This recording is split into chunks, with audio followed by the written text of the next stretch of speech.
3 BHK flat for sale, Kakatiya hills, Jubilee hills. Property details అన్నీ కూడా మీకు నేను క్లియర్గా ఎక్స్ప్లెయిన్ చేస్తాను. వీడియో స్కిప్ చేయకుండా చివరి వరకు చూడండి. ఈ ప్రాపర్టీ కాకతీయ హిల్స్ అంటే మనకి జూబ్లీ హిల్స్ చెక్ పోస్ట్ నుంచి మాదాపూర్ వెళ్తుంటే రోడ్ నెంబర్ 36 ఎండ్ అయిన తరువాత Kavuri hills and Kakatiya hills అనే లొకేషన్ ఉంటుంది. Jubilee ridge hotel back side ఉన్న ప్రాంతాన్ని కాకతీయ హిల్స్ అని అంటారు. ఇక్కడ ఒక 3 BHK flat brand new ready to move స్టేజ్లోనైతే సేల్కి అయితే వచ్చింది.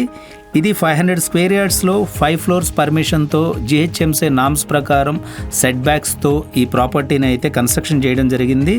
ఇందులో ఈచ్ ఫ్లోర్ 1 ఫ్లాట్ మాత్రమే ఉంది. ఇందులో మనకు వచ్చేసి first floor and 5th floor అవైలబుల్గా ఉంది. Good ventilation and prime location, very near to Hitech City అయితే ఉంటుంది. మనకి Jubilee Hills metro station and Madhapur metro station రెండు కూడా జస్ట్ వాకబుల్ డిస్టెన్స్ లోనే ఉన్నాయి. ఈ ప్రాపర్టీ మీకు నచ్చినట్లయితే డిస్క్రిప్షన్ లోని అన్ని డీటెయిల్స్ చదివిన తర్వాత మాత్రమే సైట్ విజిట్ కోసం కాల్ చేయండి, లేదా డిస్క్రిప్షన్ లో ఇచ్చిన వాట్సాప్ లింక్ ద్వారా ప్రాపర్టీ ఐడి మెన్షన్ చేస్తూ మీ పేరు, మీకు ఎగ్జాక్ట్ రిక్వైర్మెంట్ తెలియజేస్తూ మెసేజ్ డ్రాప్ చేయండి. పర్ఫెక్ట్ ప్రాపర్టీతో మా టీం మిమ్మల్ని కాంటాక్ట్ చేస్తుంది. మా ప్రాపర్టీ మీకు నచ్చినట్లయితే మా ఛానల్ ని సబ్స్క్రైబ్ చేసుకుని ఫాలో అవ్వండి. మరిన్ని ప్రాపర్టీస్ కొనాలన్నా, మీ ప్రాపర్టీ బెస్ట్ ప్రైస్ కి అమ్మాలన్నా స్క్రీన్ పైన కనిపిస్తున్న నెంబర్ కి కాల్ చేయండి. Thank you for watching.